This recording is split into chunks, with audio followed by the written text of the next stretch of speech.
Well, hello there, and welcome to Gnomoria, a new game that I'm going to be let's playing on this channel. Quoting the website, Gnomoria is a sandbox village management game where you help lead a small group of gnomes who have set out on their own to thrive into a bustling kingdom. And for all intents and purposes, is Dwarf Fortress Lite, with isometric pixel graphics and some chiptunes to boot. And when I say Gnome Fortress Lite, I don't mean that in any way negatively about Gnomoria. It's actually an incredibly fun game. It lacks the sort of depth and complexity of Dwarf Fortress, but it has preserved enough of what makes Dwarf Fortress so fun to play, and has wrapped it up in a nice user-friendly package. Now, people who are really into Dwarf Fortress and can manage playing Dwarf Fortress, they don't mind the ASCII graphics, they don't mind the sort of complexity and bugs, they might find this a little bit too easy, a little bit too simplified. But on the flip side, those who find Dwarf Fortress really hard to get into, or a little bit too complicated, or find it hard to really learn to read the ASCII graphics and pick out that, oh, that D over there, that means it's a dog, then this might be for them. It's in alpha, though in my opinion it's quite feature rich for an alpha. You can buy it, you can pre-purchase it for a discounted price, I believe, off Desura and some other places. I will link the web page so you can check all of this out outside of the video. But in my opinion, if you like roguelikes, especially if you like Dwarf Fortress and are perhaps looking for something similar, maybe you've tried out Towns, then if you have a little bit of spare cash this Christmas, consider this. It's a really good game, and hopefully you will follow me through it and enjoy what you see. Now, as with Dwarf Fortress, we can get some random names. So let's get a random name for our new kingdom. Smashing Kingdom, that's a little bit odd. Doom Kingdom sounds a little bit ominous. Land of Trances. No, let's keep going. Spiderslaughter. That is ominous, but I like it. We'll go with that. Now you can have tiny up to huge. My experience is tiny and small lands are much easier to manage early on, and there are a few bugs in this. Obviously it is an alpha, and generally speaking, the smaller the area that you're playing in, the less likely you are to be hit by any of the larger bugs, so it kind of serves a dual purpose. You can have a random seed, and you can center your kingdom in a different area. If you generate this seed, for example, with the kingdom center of 0, 0, and then I use exactly the same seed but offset the kingdom center, then it'll use that same seed to generate the landscape. Perhaps part of the old landscape I'd seen in my previous game would still be visible in this one and playable, but it would just move it around. So perhaps if you found some features that were really, really nice and you would rather them more in the center of the playing field in the next game, you could use this seed and just shift the kingdom center off a little bit in the direction you wanted. As for kingdom mode, peaceful and normal. There are enemies in this game. There are wildlife, so bears, badgers, things like that. And obviously for a gnome, a tiny little dude, a badger, probably really, really serious threat. There are also more sort of evil, quote unquote, enemies, so like goblins and ogres. We will be playing on normal, so we can get the whole experience. So, with all of that said, there aren't very many options, nothing like Dwarf Fortress's complexity. You can spend like a half-hour episode purely just setting up the generation options for Dwarf Fortress, but this is fairly quickly, so we'll click on Generate. Now, depending on the size of the map you choose, this can take a few minutes. Hopefully with a small map, it won't take that much. But if you do choose huge, don't be too surprised if it takes 2 or 3, maybe even 5 minutes to generate the map. It'll only do it once, and loading up the kingdom is very, very quick thereafter, because this is actually going through and generating the map. It's not simply loading it, it's making sure that it's going to be usable. So it takes a little while, then it goes through there, and here we are. Here are our gnomes. Now I'm going to zoom out a bit. This is our playing field, totally randomly generated. zoom up a little bit. So as we can see here, we've got a little bit of water there, a larger pool of water there, and we've started on a hill. Now there are 3 trees you'll see. There are apple trees which bear fruit, birch trees which don't, and pine trees which don't. Apple and birch wood are more valuable than pine wood, and birch wood is generally the most valuable, but for some things it is equal in value to apple wood from what I understand. There are 2 types of plants on the ground. There's cotton, these little bushes with white splotches on them, and there are strawberries. And cotton is used for various crafts, strawberries and apples obviously for food. Now you do have to take care of your gnomes. By the way, I am almost certainly going to call them dwarves at least once, possibly numerous times. I am very much a big Dwarf Fortress fan, so those sorts of habits take a long time to shift. Now, the one problem with this map, not very much flat space, and we want flat space for farms. There are 3 types of crops you can grow. You can grow strawberries, you can grow cotton, and you can grow wheat. Wheat is quite important because it generates quite a lot of food. But it doesn't look like we've got anywhere for that. And in addition, it doesn't look like there's any visible rock. So we're going to have to mine into the mountains in order to find that. Now, rock is absolutely a necessity. In Dwarf Fortress, you can get by with like building walls out of wood, building workshops out of wood. You need rock for certain things, like heat-resistant things. Like, for example, you can't build a forge out of wood, because obviously it wouldn't work. But in this, every workshop requires 10 stone as well, or possibly stone blocks, which are processed stone. So, the first thing we want to do, really, is get a pasture designated. Now, a lot of things in this, if you're used to Dwarf Fortress, you'll understand what I'm doing. It takes quite a lot of inspiration from Dwarf Fortress. But what we're going to do is we're going to make a little pasture for our animals. We've got some yaks with us. 6x6 should be fine. There are 3 types of animals in the game so far. We've only got yaks at the moment, a male and a female. I'll cover priorities and things like this later. But we don't really want more than... Oh, that's weird. Bad. Let's go back one and then come back in here and see. No, that's gone weird already. Let's remove that designation and start again. So remove designation and click. Let's go back to pasture. Let's just draw out another pasture and just leave it default. So based on the size of the animal, the size of the pasture will simply be divided by it. So it's got room for 8 pasture animals in there, so we'll leave that. Now the next thing we're going to do is we want people with the job to forage these strawberry bushes, to get them out of our way, and to also gather the food.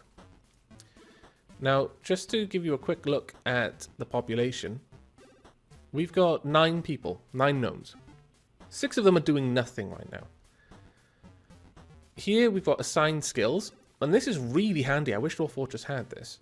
But it's a very easy way to look at and see whether you've got a certain gnome who has the skill to perform a certain job. Like I can see right now, no one's got a skill to work as a smelter. But there are 2 people who can work as miners. Over here, we can actually see our gnomes. And we can see the ones that are idle and the ones who have jobs, what their jobs are. And here we have the ability to assign different roles. So I can assign them any role that we've defined. So butcher, jeweler, blacksmith, builder, miner. We'll leave it on miner for now. Here we've got professions. And in here, there's a list of all the defined professions. These are the ones that you start with. But down here, you can actually tell them what jobs that profession entails. So for example, right now, miners don't build anything, but they do haul. I could tell them so that miners do haul. Or, do build things. Or I could have miners also take part in farming or taking care of our animals, for example. And you can make more professions as you go. You just hit here, it starts out a new profession. We'll just do something from our test profession. Now, currently the test profession has every job skill highlighted. So if I assigned the test profession to anyone, they would be expected to take part in every type of job around the fortress. Obviously, we don't want that. For now, I know we'll actually name this as soldier, because that's a fairly good profession to have. It'll help me keep track of things later on when we do have a active military. So we'll just get that sorted now. May as well leave those turned on. If they're in the military and actively performing duties, they're not going to really be caring about these job skills, because their job will literally just be to patrol or train as I want. Then we've got a list of the deceased people. This will all start to make a bit more sense later on. Now we'll zoom in and unpause the game. People will start going about their business. See, the people with the agriculture skills have come down here to start foraging. And people with the ranching skills are going up and bringing down the yaks into the pasture. If they didn't do this, the yaks would just roam around. They wouldn't breed, or at least I don't think they breed. But they, as a result, people wouldn't go and milk them, or if you had alpacas, they wouldn't shear them. Now I've paused the game. What we want next is, let's just check. Are there other places? Yeah, there's plenty of apple trees around, so we don't really need to worry about preserving these ones. So I'm just going to have our woodcutters clear cut this forest. We want all of this wood. More to the point, we actually want it just out of the way. Now, while they're doing that, we're going to set up a new stockpile. Again, anyone used to Dwarf Fortress will be intimately familiar with the ideas of stockpiles. We're going to call this a temporary stockpile, temp main. And we're going to give it a priority of 1. Well, actually, no, we'll give it a priority of 3. This means that if there are other stockpiles which a gnome could carry something to, it'll check the priorities. And if this stockpile has the higher priority, it'll bring it here. Or it'll perform any task related to this stockpile as a matter of priority over the others. So we'll just say, bring everything to this stockpile. So as you can see, these little green highlights are showing that people are responding to that. They're running off and grabbing wood. But we want to build some storage crates. And we have a few crates to start with. We have 3 crates to start with, 2 bags and 2 barrels. And for now, we want these to be built here. The crates can store pretty much everything except liquids. And the barrels can store liquids. And the bags can store plant materials, so saplings, things like that. And you notice that people are grabbing the wood and putting them into the crates where there is room for them. And if we click on the crates, we can quickly see that this pine crate has got 32 of 32, so it's got no space left. And we can see what's inside. Lots of applewood logs. And you can do that on pretty much everything. A lot in this game, the user interface is very intuitive. Pretty much you click on something and you'll get information. Like here we can see an apple tree clipping and an apple. You click on it, it'll tell me how much it's worth. I can focus on it, things like that. It's actually very, very nice. It's a really well done interface. Now, whilst they're chopping down those, we need to start looking for some rock. It's very, very important that we find some rock. So I'm going to have our miners dig a tunnel into this wall here and just have a look for something. This is clay, by the way. There are only 2 types of soil. There's dirt and there's clay. Now, our gnomes over here don't have any more work to do because there's no way they can store anything. So we're probably going to give them some more jobs to do along that line soon. But on the off chance that there's some... Well, there's quite a lot of soil around here, so there could be rock somewhere deeper in here. So we'll dig a little bit deeper. But if we can't find any soon, then we're going to have to start digging down. Now, whilst the miners are doing that, we're going to set up... Well, first, what we would like to do, we'd like one of the people who's got the building task to build a dirt floor over that little pool. And furthermore, to replace these clay floors with dirt floors. And I'll show you why in just a moment. Whilst that's happening, we'll get some more of our farmer dudes to forage up all of the plants that are around there. We hit rock? Yes, we've hit rock. Thank goodness. It's always hard when you have to dig quite a lot before you find any stone.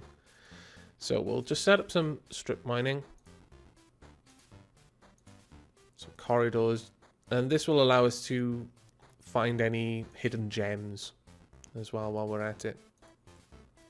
So there we go. That's all done. We'll just leave them to that task for now. Now, with these floors replaced with dirt, we are now going to build a farm. We'll make a small one for cotton. Now, we didn't bring any cotton with us. We started with a few resources. That's why we had these crates and bags. But cotton isn't something that we actually brought with us. But every time they pick a cotton plant, they'll usually get a seed. So we will generate more cotton over time. Now we'll have this one for strawberries. And you see I'm putting the priorities here. The cotton farm will be tended at the least priority. And let's scroll that up. The strawberry farm will be tended on the second priority, but the wheat farm, which will produce a very large amount of food, will be tended as a matter of high priority. Now, our farmers are going to be dealing with this. First, they need to till the ground, and then they can plant on it. So it's going to take them a little while to finish these fields. In the meanwhile, our miners are still going at it, and it looks like there's no more stone up there. So we'll cancel that area. For now, we want some workshops. Now, you have to start with a sawmill. A sawmill will create logs. Will create planks from logs, and it only requires logs or raw stone. There is another one you can start with as well, actually, and that is the Stonecutter. And again, only logs or raw stone. I believe these are the only two that require those basic raw materials. Every other factory, workshop that is, requires some sort of combination of higher grade materials like planks or cut stone rather than just logs. So we'll let them get to work on that. So we've got gnomes rushing around now, bringing things down. And what you can see them doing here is they're stacking the dirt. Dirt is interesting, and stone similarly, in that they can occupy a single tile. They act as natural stacks. They don't need to be put in crates or barrels. And you can see here that a dirt pile can have a natural stack of 64. So they're going to go ahead and keep stacking that up. Whilst they're doing that, I'm going to have our builders, just so that they're up to something, replacing these clay floors with dirt. The reason I'm doing that is because, unlike in Dwarf Fortress, where to swap the tile on the floor with the tile you've got in your inventory, it took quite a lot of fiddling around. You first had to dig the floor up and then build a new floor on top. Whereas this one, I can simply say replace the floor or replace the wall. The builder will go grab the material that I told it to replace it with, then wander down and just pop up the old material and place the new material down. The reason why I'm doing this is I want to accrue some clay, because later on we're going to start making statues out of the clay for sale when we have a trader. Now, you can see that these outlines of these buildings are still green. That means they're actively being worked on. So I imagine there are gnomes rushing up and down and grabbing all of the stone and carting it back. We'll let them continue doing that for now. In the meanwhile, though, we will make a new stockpile area because we are very rapidly running out of room. And again, we'll tell them to stockpile everything. Main temp 2. This one will be a lower priority than the other one,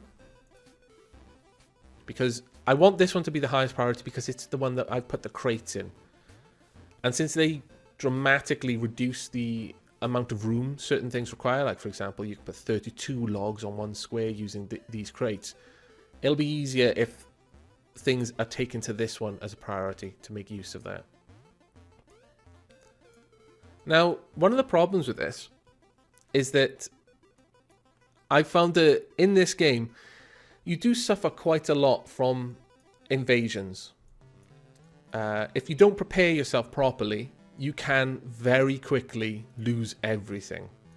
Because a group of goblins comes along and you haven't paid attention to what you're doing, then goodbye your fort, because they will destroy it. And there won't be much you can do against them. This game can be quite brutal early on if you don't prepare properly. And the problem with that is that you've kind of got to play it a few times to learn what you need to be guarding against, which is a bit of a shame. But one thing I found that's worked quite well is to simply build walls, to wall yourself in. Now that's a tactic quite a lot of people use in Dwarf Fortress as well. And for that, I'm just going to prepare an area now. We're going to dig these ramps, these areas down into ramps, and basically push back the area. Clear this and flatten it out so I can build a wall around here and preserve an area for farms and also for trees, because we're going to want to have our own groves soon. And speaking about that, we may as well fell these trees up here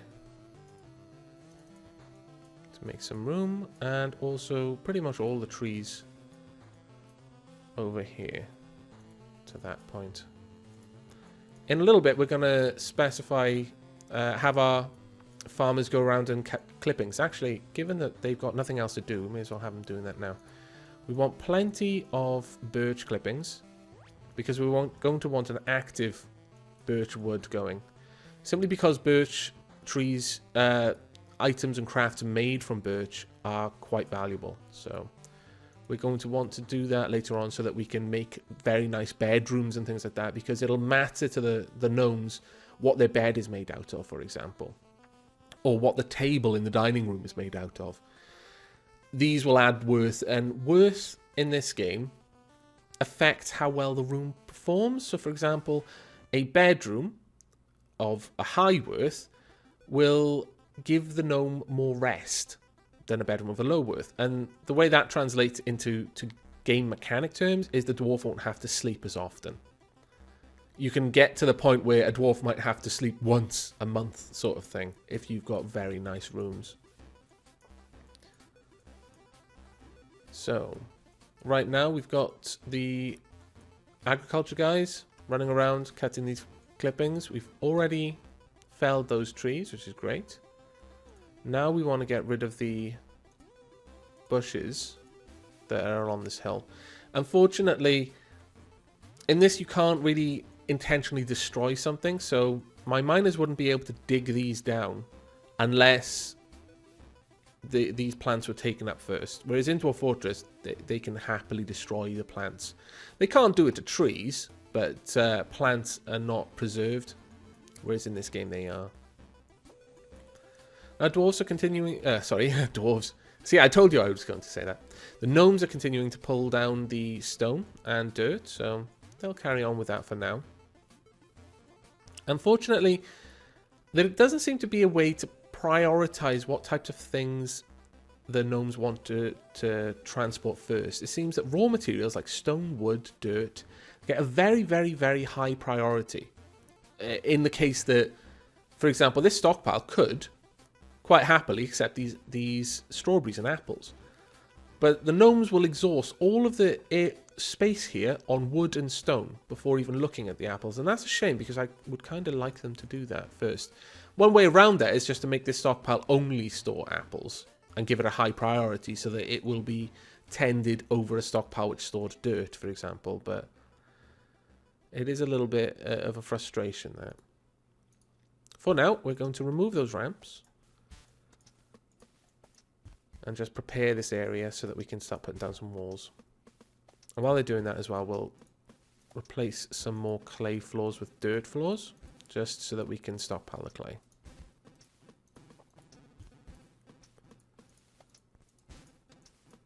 Now usually when I play, I've tended to spend like the first season just setting things up. I'd have a large area, and I'd spend a lot of time with my miners terraforming the hills down to make nice flat land. I'm going to just throw myself at this one instead. I'm not going to be, I'm not going to prepare quite so thoroughly this time. But we will still be building up walls because it's just a very useful tactic. And another thing you can do, you may have noticed, is up here you've got the time controls. Pause, playing, double time. So in the beginning, I do quite often play with double time on for the first season or two. This game does tend to revolve around seasons. So you've got spring, summer, fall, and winter. You don't have any specific months, and each season only has 12 days, sorry. But a lot of things happen on the first and the fifth days of the seasons. On the first day, you'll get an influx of nomads, spelt Gnomads, which I thought was a particularly cute little thing they did. And on the fifth day, you'll get merchants. They'll stay until the seventh day, and then they'll leave. The nomads, the amount that you get is based on how much worth your kingdom is, basically. Now, we don't want to just make blocks out of all of the stone we have, so what we're going to do is we're going to say craft 2. I always want a stock of 20 stone blocks. Most factories and workshops require 10 planks and 10 stone blocks, so having 20 just means that I've got a surplus and I can build 2 workshops flat out. So they're going to start grabbing this stone that we've been stockpiling here and turning it into blocks. In the meanwhile, we're going to have our builders start building some walls. So we're going to make them out of dirt to begin with. Later on, I'll make some fancy walls and make it stone and actually have stone towers and things. But for now, it's just going to be a flat wall with some bits left out so that our gnomes can move around. We want to get rid of that there. Now, these trees that we've cut clippings from, we can plant those clippings, and we're going to be doing that. But once you've cut the clipping, you can just go ahead and chop down the tree. But if you leave it, it will eventually grow leaves again. Now, the status of the leaves are quite important for fruit-bearing trees, because a tree won't bear any fruit if it has no leaves. So it'll take time for the leaves to grow back and then the fruit to grow, and then you can harvest the fruit or cut clippings, which will also drop any fruit that the tree was bearing at the time. Likewise, if you fell the tree, it'll drop any fruit it was bearing. But you won't always get a clipping when you fell a tree, so it's quite important to specifically cut clippings if you want to grow an orchard or a grove. Now, as you can see, we've already, these workshops have got like a red or orangey kind of background or highlight on them. That means they're full. If we click on them, you'll see that, what is it, overview. Available space, 0 of 20. So it's got 20 blocks there. Because we don't have any storage space, these are not being taken from the workshop, so it's just clogging the workshop up. That is much the same in Dwarf Fortress. So what we're going to do is, first and foremost, we're going to build some more workshops.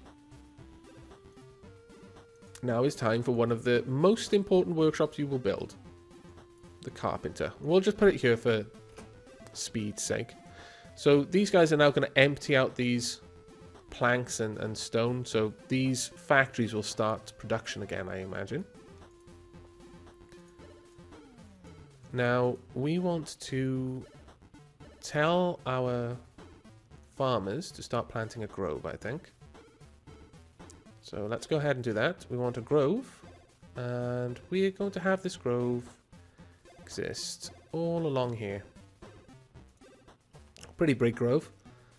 Now we can choose what type of plants, what type of trees we're going to grow here. For now, I want an apple grove because this will act as a secondary food source. In winter, crops don't grow.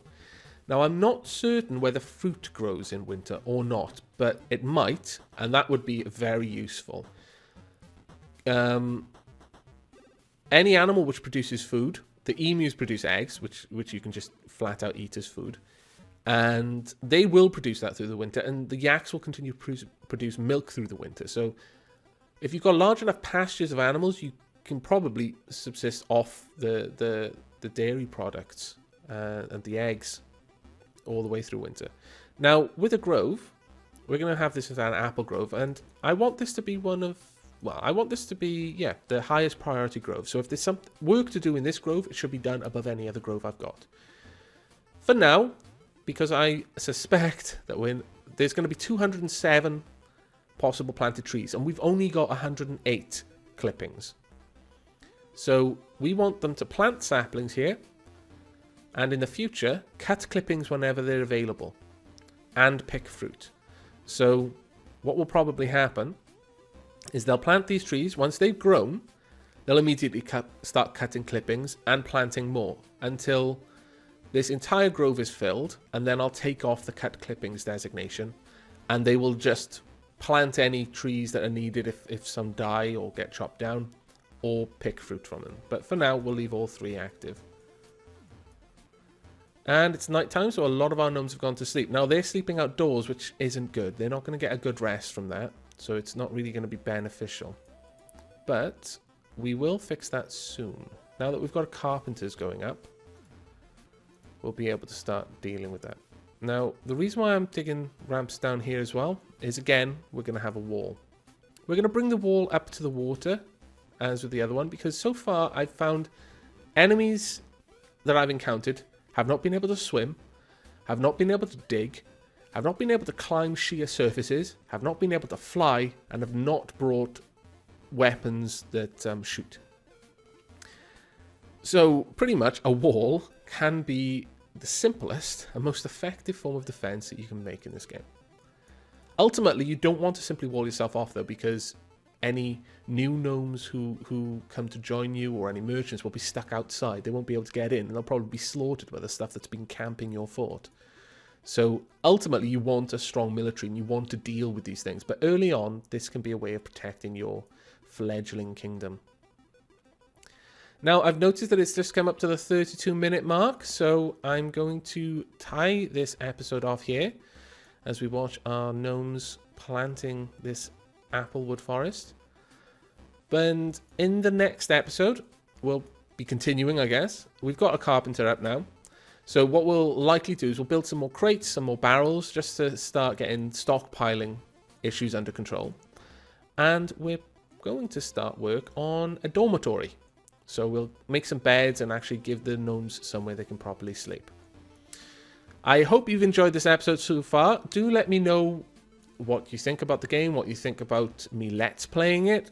This is a bit of a sandboxy game. So there's no definitive end, and well, there is an end. If all of my gnomes die, the game is over, the kingdom falls, and as with most roguelikes, it's kind of permadeath, so you just have to start a new kingdom. There's no reclaiming the kingdom as there is with Dwarf Fortress. But these games can go on for a bit, which I think is a good thing, because I really like the games. But do let me know if you want me to try to condense these episodes rather than you watching me designate things and go through the motions of setting this up. If you'd rather me sort of have highlights, so I might start building something and then fade to black, and you fade back in once the construction is complete, that sort of thing. For now, there's enough to talk about explaining the game that it's probably not going to be that much of an issue, but do keep me informed if you would rather see me mining out and designating areas and forests and places to mine or not. So, on that note, I will say goodbye here. I hope you've enjoyed. I hope you will join me for the next episode.